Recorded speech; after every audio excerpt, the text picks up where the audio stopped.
के अंदर जब आप लिंकिंग वर्ड्स नहीं लगाओगे या फिर आप गलत यूज करोगे तो ऑब्वियसली मुझे अच्छा नहीं लगेगा।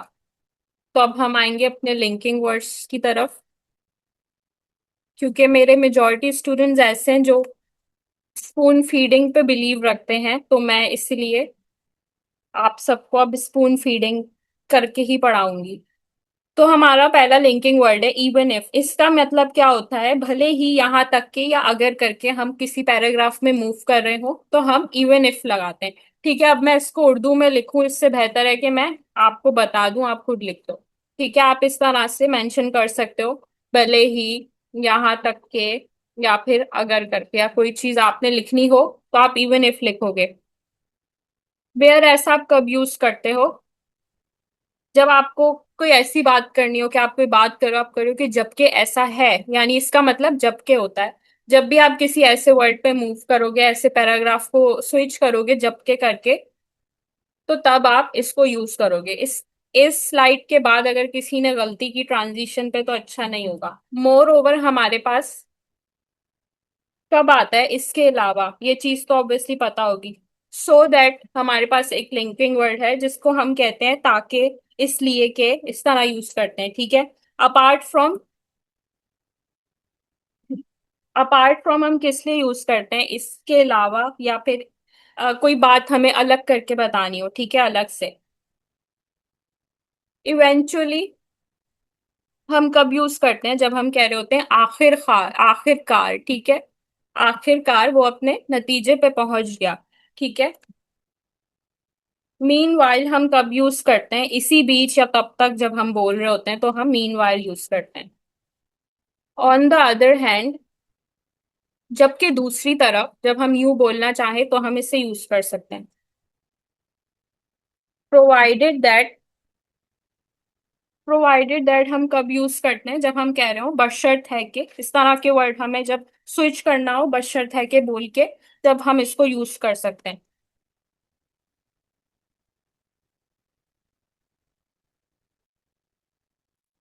इन द मीन टाइम, यानी तब तक। Having said that, having said that मतलब इसके बावजूद। ठीक है, और मीन वाइल या इन द मीन वाइल, इसका मतलब क्या होता है, तब तक। इन द मीन वाइल का मतलब भी यही होता है। ठीक है। एनीवे ये वाला आप यूज ना ही करें तो अच्छा है, बहुत इनफॉर्मल है वैसे।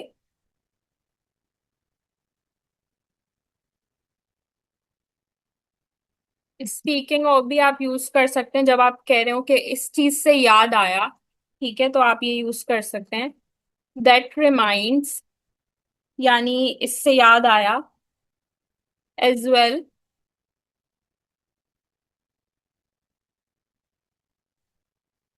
एज वेल मतलब होता है, एज वेल एज मतलब साथ ही साथ, या फिर इसको हम भी करके भी यूज कर सकते हैं। ठीक है। अब हम यूज करते हैं फर्दर मोर या मोर ओवर, पहले भी मैंने बताया, और तो और। बाकी नॉट ओनली दैट बट,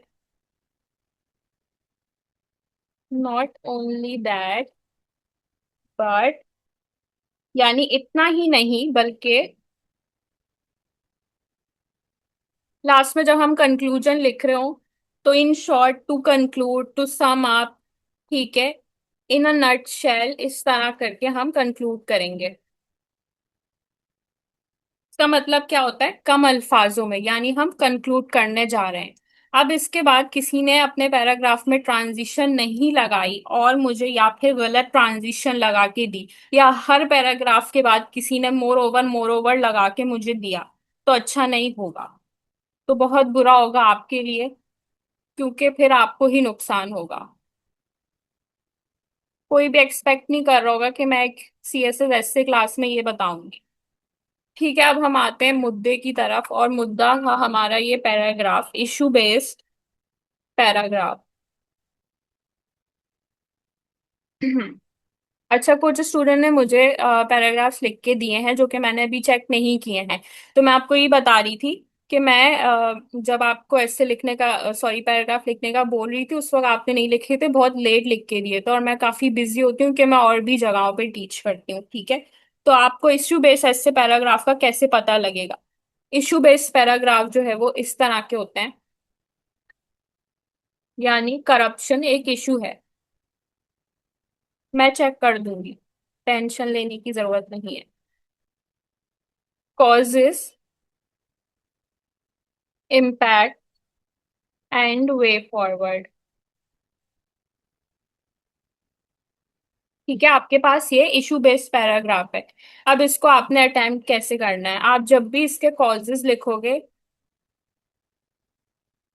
या फिर आप इसके इम्पैक्ट्स लिखोगे, तो सब आपको ना बराबर लिखना है, यानी आपने दो कॉजेस लिखे, दो आपने इम्पैक्ट्स लिखे,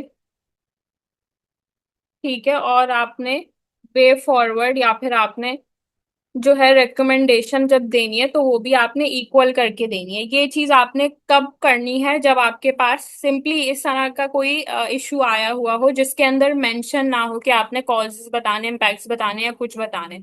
या सपोज कर रहे हैं आपके पास सिर्फ करप्शन इन पाकिस्तान आ गया, तो उसमें आपको सारी चीजें इक्वली बतानी है, ठीक है। अगर आपके पास ओनली कॉजेस पूछ लिए गए, ठीक है, आपके पास इस तरह का टॉपिक आ गया, कॉजेज ऑफ करप्शन, ठीक है, वैसे आएगा नहीं इतना खुला टॉपिक, लेकिन अगर आपके पास कॉजेज आ गए, तो आपने क्या करना है? ज्यादा सेंटेंसेस आपने कॉजेज पे बनाने हैं। लेकिन ऐसा नहीं है कि अगर कॉजेज पूछे गए हैं तो आप कॉजेज ही बताएंगे, आप इम्पैक्ट की बात नहीं करेंगे, आपको इम्पैक्ट भी बताना है, ठीक है। पैराग्राफ है तो आप छोटा लिखेंगे ऑब्वियसली, तो आप एक इम्पैक्ट देंगे और एक सजेशन देंगे। मैं इसको लिख के दिखा दूंगी, इतना डरने की जरूरत नहीं है। फिर हमारे पास आ जाती हैं opportunities and challenges in education in Pakistan, ऐसे करके जो है वो हमारे पास क्या आ गया, एक पैराग्राफ आ गया। जैसे आ गया हमारे पास अपॉर्चुनिटीज एंड चैलेंजेस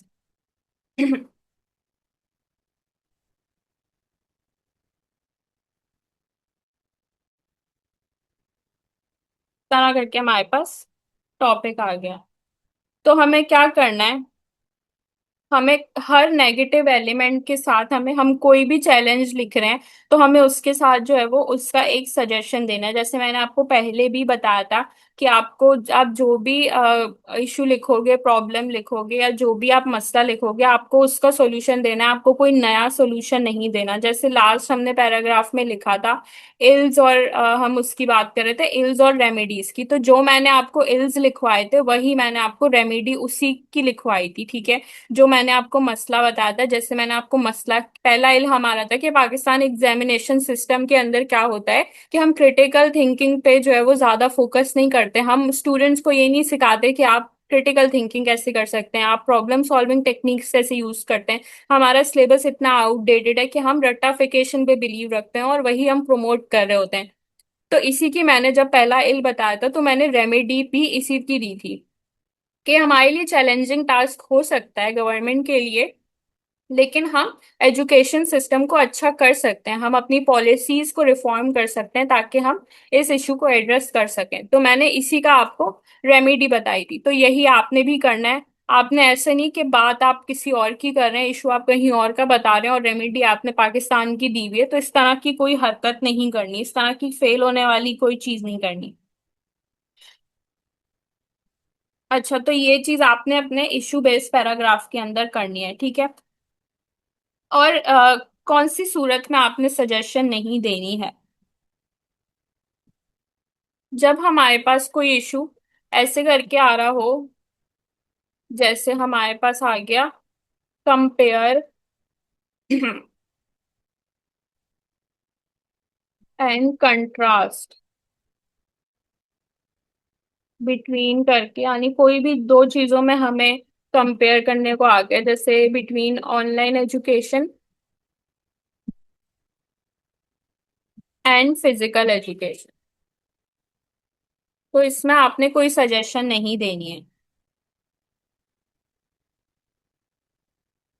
इसमें आपने सिर्फ कंपेयर करना है और किसी एक की साइड हो जाना है। ठीक है, आपको यूं करके अपना वो लिख लेना है, यानी यूं करके आपको अपना पैराग्राफ लिख लेना है। पहले हम आर्गुमेंटेटिव का पैराग्राफ का स्ट्रक्चर लिखेंगे, ठीक है, कि हम किस तरह से लिख सकते हैं। उसके बाद हम एक पैराग्राफ लिखेंगे, ठीक है। इशू बेस्ड पैराग्राफ भी वो सेम नहीं हो जाएगा जैसे मैंने आपको फर्स्ट वाला लिख के दिखाया था, इसलिए हम पहले इसका स्ट्रक्चर लिखेंगे। सबसे पहले हमारे पास आ जाएगा टॉपिक सेंटेंस, ठीक है। टॉपिक सेंटेंस के बाद हम एक सपोर्ट देंगे, उसके बाद हम एक ट्रांजिशन लगाएंगे। सपोर्ट हमारे पास कोई भी फैक्ट होगी जिसके जरिए हम सपोर्ट करेंगे। फिर हम अनदर पर्सपेक्टिव की बात करेंगे, यानी हम दूसरी साइड की बात करेंगे जिसकी साइड पे हम नहीं है। यानी आर्गुमेंट जब हम कर रहे होते हैं तो ऑब्वियसली हम किसी एक को एक के ऊपर स्टांस ले रहे होते हैं, ठीक है। फिर हम आएंगे अपने आर्गुमेंट्स पे दैट आर इन फेवर। इसके अंदर हमारे पास तीन आर्गुमेंट्स होंगे। वैसे आप दो दे सकते हैं, मिनिमम टू और मैक्सिमम तीन आर्गुमेंट्स आप देख सकते हैं, ठीक है, जो आपके फेवर में होने चाहिए। बाकी एंड पे हमारे पास आ जाता है,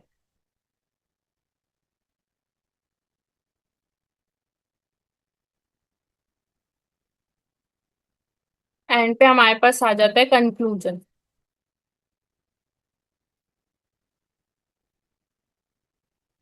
ठीक है, इसमें हमने क्या करना है, किसी एक की साइड लेनी है। अब मैं आपको साइड की जब बात कर रही हूँ तो ऑब्वियसली आपको समझ नहीं आ रहा होगा कि आपको ये नहीं पता कि आर्गुमेंटेटिव पैराग्राफ होते किस तरह के हैं, तो जरा सब्र रखें, मैं आपको वो भी बता दूं कि मुझे उम्मीद है नहीं पता होगी आपको।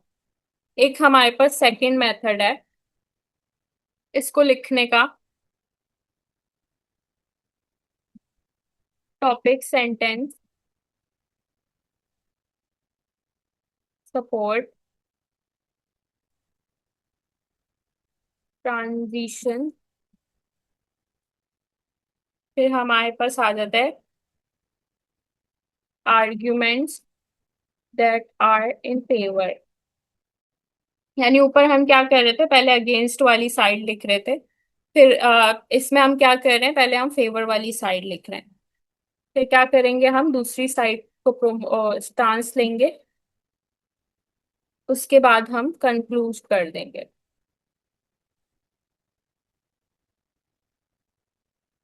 अब हम आते हैं कि हम पहचानेंगे कैसे कि आर्गुमेंटेटिव पैराग्राफ है।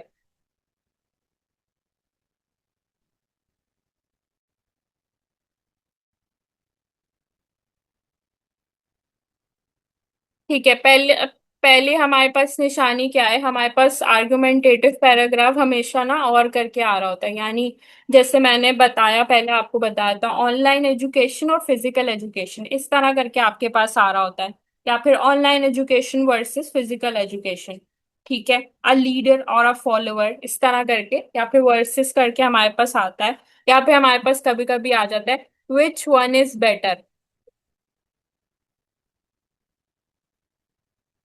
ठीक है, हमारे पास इस तरह के जब पैराग्राफ आ रहे हो तो इसका मतलब है कि हमें कोई आर्गुमेंटेटिव पैराग्राफ दिया गया है जिसकी हमें एक साइड को प्रोमोट करना है और दूसरी साइड को हमें सिर्फ एज अ मतलब उसको इस तरह मेंशन करना है कि हम उस पे आर्गुमेंट नहीं कर रहे हैं, ठीक है।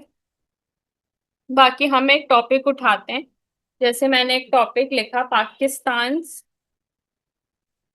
Role in Muslim world. ठीक है, हमारे पास टॉपिक इस तरह करके आता है, अ लीडर और अ फॉलोअर।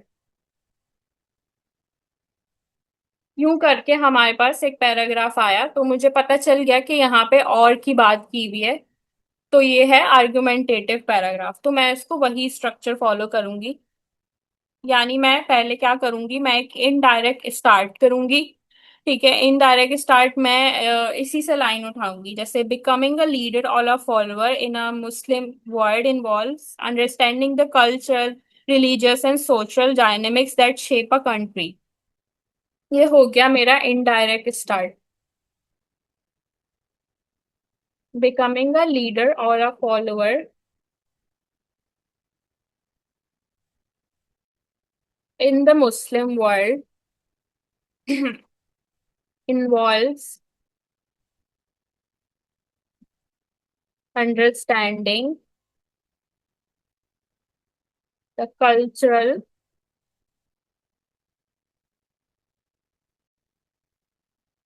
religious,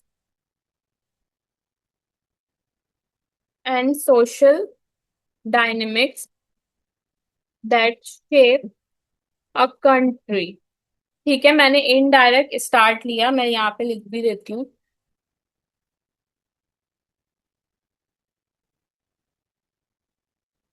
मैंने क्या कहा कि बिकम, जैसे मुझसे एक पूछा गया, सवाल किया गया कि पाकिस्तान का रोल मुस्लिम वर्ल्ड में कैसा है, एक लीडर है एक या फिर एक फॉलोअर है।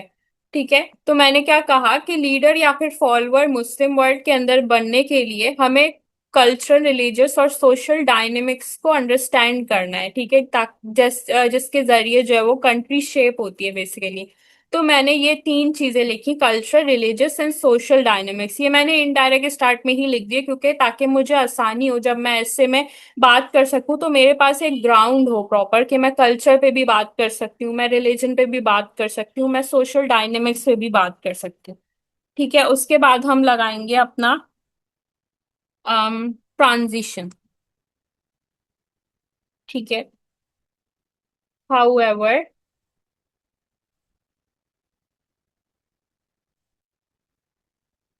it depends on the state how a nation mm, can adopt its um, policies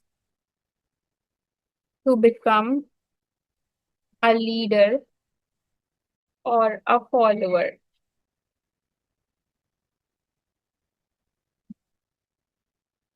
ठीक है, ये मैंने लगाई थी ट्रांजिशन, ये पूरा सेंटेंस मेरा ट्रांजिशन पे था। Undoubtedly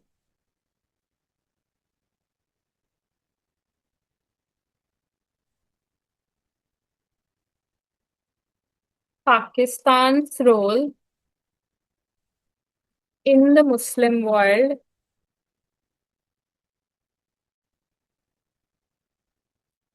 be identified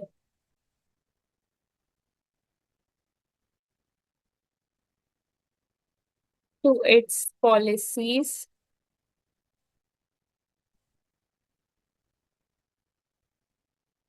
whether it is effective or ineffective। ये हमारा हो गया टॉपिक सेंटेंस।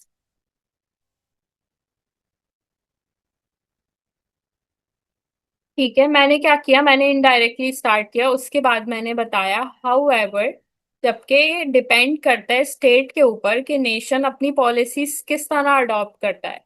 ठीक है, बाकी मैं फिर टॉपिक सेंटेंस पे आ गई। टॉपिक सेंटेंस बेसिकली क्या होता है, जो हमारे टॉपिक से रिलेटेड होता है और हम टॉपिक को फर्दर एक्सप्लेन कर रहे होते हैं, लेकिन हम उसको डिफाइन नहीं कर रहे होते। ठीक है, एक्सप्लेन कर रहे होते हैं। अनडाउटली यानी विदाउट एनी डाउट पाकिस्तान का रोल मुस्लिम वर्ल्ड में उसकी पॉलिसीज की तरह आइडेंटिफाई है। ठीक है, उसकी यानी कोई भी कंट्री होती है उसकी पॉलिसी बता रही होती है कि वो एक लीडर है या फिर एक फॉलोअर है। ठीक है, तो मैंने क्या कहा कि इसकी पॉलिसी, पाकिस्तान का रोल जो मुस्लिम वर्ल्ड में है वो उसकी पॉलिसीज के ऊपर डिपेंड करता है, या फिर पॉलिसीज जो है वो उसकी इफेक्टिव भी हो सकती हैं और इनफेक्टिव भी हो सकती हैं। ठीक है, यानी अभी मैं सिर्फ नॉर्मल बात कर रही हूँ, मैं ये रोल बता रही हूँ कि भाई एक नॉर्मल जनरल बात कर रही हूँ, मैं ये नहीं बता रही कि पाकिस्तान बेसिकली एक लीडर है या फिर एक फॉलोअर है। ठीक है, अब जब मैं आगे बात करने जा रही हूँ उसके अंदर मैं ये शो करना चाहूंगी कि मैं किसकी साइड पे हूँ। पहले मैं अपोजिट व्यू को करूंगी क्योंकि मैं पहले वाले मेथड से लिख रही हूँ। Some countries opine that Pakistan's role in the Muslim world is just that of a follower due to grave economic crisis या फिर political instability and relying on alliance.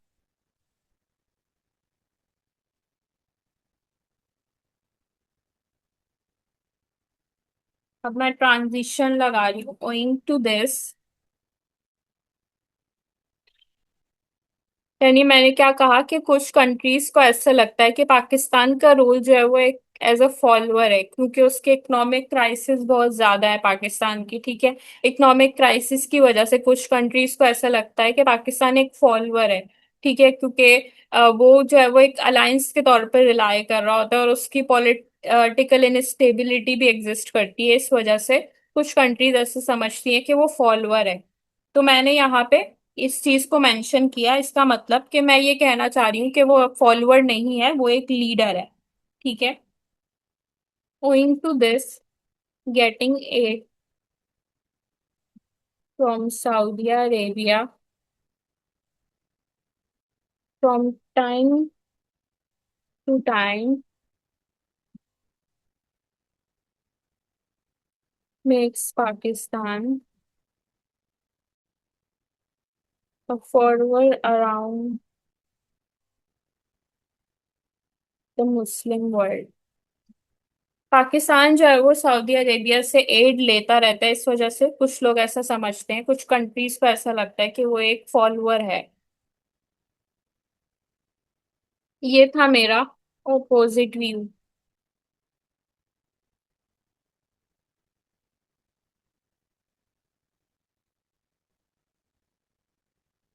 However, as a nuclear power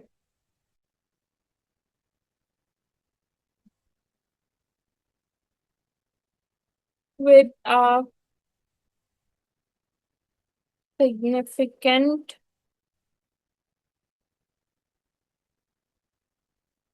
military capacity, Pakistan has the potential to lead on issues of security and defense among Muslim countries।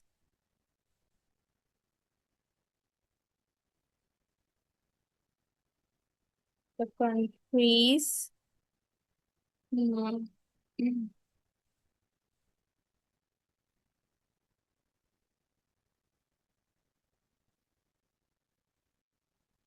in the Organization of Islamic Cooperation OIC and its active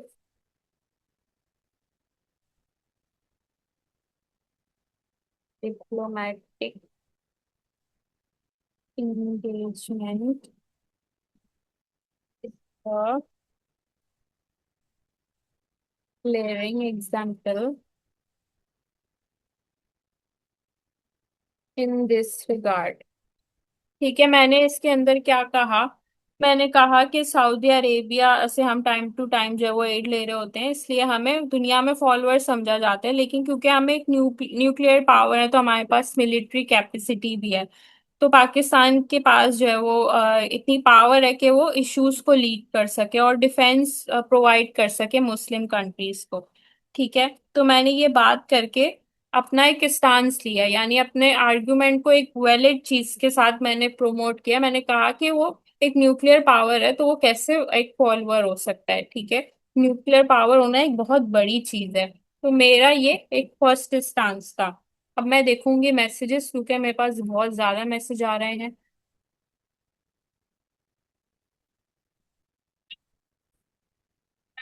के बदले में मुस्लिम world को जो है वो protect कर सकता है, क्योंकि वो एक न्यूक्लियर पावर है। तो वो एक एज अ फॉलोअर ही नहीं सिर्फ रह सकता, वो और भी चीजें कर सकता है मुस्लिम वर्ल्ड की, ठीक है। In addition to that, the way Pakistan highlights the problem of Islamophobia. Islamophobia का तो आपको आई होप पता होगा। All over the world by engaging all the stakeholders,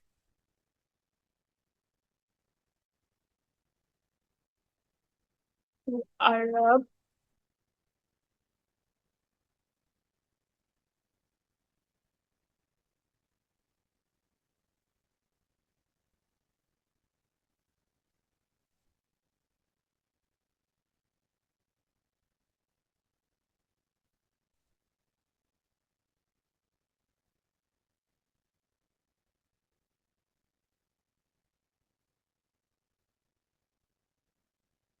PS issue is worth mentioning.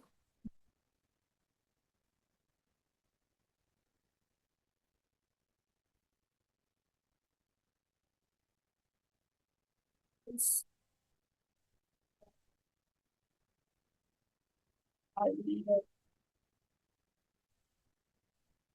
More over. अच्छा, एक और चीज मुझे याद आई, जब मैं मुझसे आपने ये पूछा कि वो फॉलोअर कैसे हो सकता है जब वो एड ले रहा हो। तो हमें याद होगा 9/11 अटैक पे, जब यूएस ने हमें एड देता था यूएस, तो हमें उसकी बात माननी पड़ी। 9/11 अटैक के हम क्यों रिस्पॉन्सिबल है खुद ही से, क्योंकि हमें यूएस की बात माननी पड़ती है बहुत सी जगहों पे, क्योंकि हम उससे एड लेते हैं और हम उससे मना नहीं कर सकते। जब भी वो अफगानिस्तान पे अटैक करने जा रहा था, तो उसको पाकिस्तान की जरूरत पड़ रही थी, तो हम उसको उस टाइम पे नहीं मना कर पा रहे थे, क्योंकि हम उसके एज अ फॉलोअर बन के रह रहे थे। कि जब हम उसको मना करते तो वो हमें एड बंद कर देता, यानी हमारी हेल्प करना बंद कर देता। यू आर विद अस और यू आर विद, समझ नहीं आई, विद अस और against. You are with us और अगेंस्ट यूएस, क्या ये सवाल है आपका?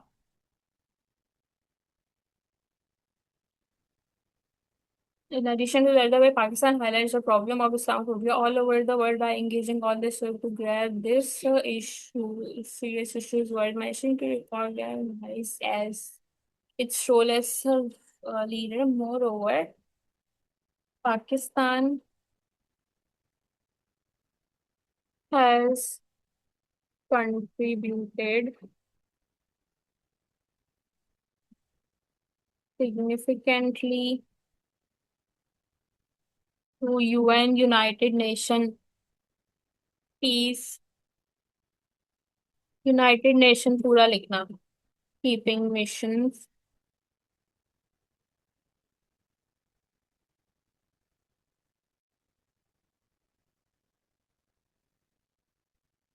showcasing its commitment to global peace and security। ये मेरा हो गया सेकंड स्टांस। अब मैं जब कंक्लूजन लिखूंगी ना, तो मैं ऐसे मुंह उठा के नहीं लिखूंगी, मैं ट्रांजिशन लिखा लगाऊंगी। ठीक है, जैसे आप मुझे कंक्लूड करके देते हो डिफरेंट पैराग्राफ्स में, तो वो ऐसे ही कंक्लूड कर देते हो। तो कंक्लूजन जब भी लिखो तो to sum up, to conclude, ठीक है, इन अ नटशेल, इस तरह करके आप लिख सकते हो।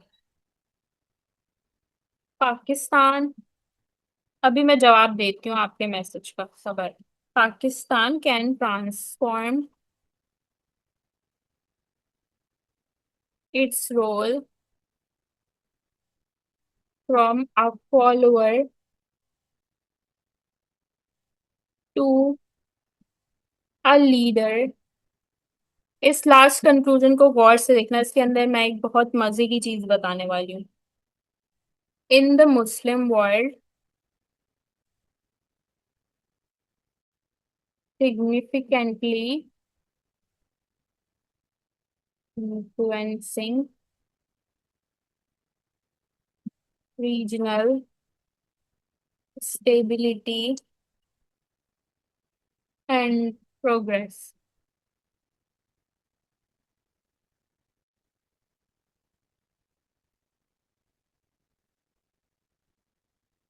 ठीक है। तो आपने देखा, जब मैंने इसको कंक्लूड किया तो समय, Pakistan can transform its role from a follower to a leader in the Muslim world. ठीक है, हमने क्या कहा कि आप रैशनल स्टेबिलिटी के जरिए, आप अच्छे प्रोग्रेस के जरिए जो है आप अपनी इमेज अच्छी कर सकते हो। ठीक है। मैंने ये नहीं बताया एंड में कि पाकिस्तान एक लीडर है या एक फॉलोअर है, मैंने एक डिप्लोमेटिक सा आंसर दिया है। ठीक है। तो मैंने किसी एक को सपोर्ट कर लिया जिसको मुझे सपोर्ट करना था, लेकिन फिर भी मैंने एंड में एक डिप्लोमेटिक सा सेंटेंस लगा के, जिससे ये भी मेंशन नहीं हो रहा कि मैं किसी चीज को बुरा बोल रही हूँ या मैं ये डिसाइड कर रही हूँ कि नहीं नहीं, ये तो लीडर ही है, हर सूरत में लीडर है, वो कोई फॉलोअर है ही नहीं। मैंने ये बात नहीं कही। तो मैंने क्यों ऐसे नहीं लिखा, ताकि मेरा जो सेंटेंस है या मेरा कंक्लूडिंग सेंटेंस है वो गलत ना हो जाए, वो सही कंसिडर किया जाए दोनों सूरतों में। ठीक है, इसलिए मैंने एक डिप्लोमेटिक सा कंक्लूजन दिया है।